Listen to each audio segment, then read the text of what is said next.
Hello. Good evening. Hello, my darlings. It's Michaela. So I have been doing a bunch of research, and the truth is, so we're going to be talking about GLP-1's impact and exposure.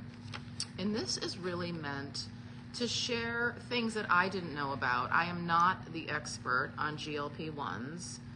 I am an expert on fat loss and how the body works in a variety of ways.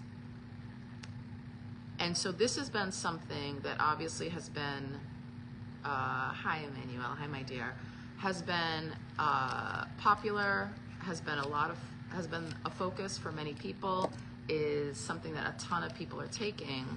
And again, I knew very little, and now I definitely know more. And the thing that I really wanted to share, there's a ton of stuff to share, but the thing that I really wanted to share is why this works and how this is actually creating weight loss and what you're actually losing in the process. And so I feel like I had to dig to find out. Both my original desire was to find out about long-term consequences, which are kind of unknown, but what happens when someone gets off of this drug. I have a fat-burning client who has done such a thing, and her body operated differently. So this was the thing that actually got me to want to understand more. For me, weight loss drugs, it's like, this is just noise. Most people that I work with aren't so focused on using a drug for such a thing, but it's like, well, a client has, and her body is functioning differently. It is behaving differently than I expect based on what we're doing, based on what she's doing. And so I wanted to dig a little bit more, and I found out some bullshit. And so for someone that's either considering these drugs, that's on these drugs, and microdosing counts, you're still having the same impact, which is why you're taking it in the first place.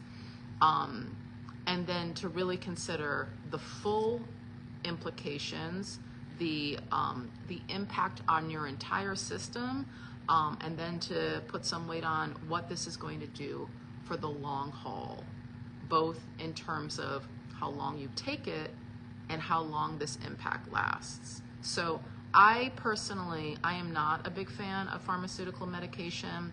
I am of the mindset that you take what you need, you do what you need to do, and hopefully it's something that's a little more urgent, right? Like we have a bit of a crisis, we have an emergency, so we take something to help us, and then we either heal or we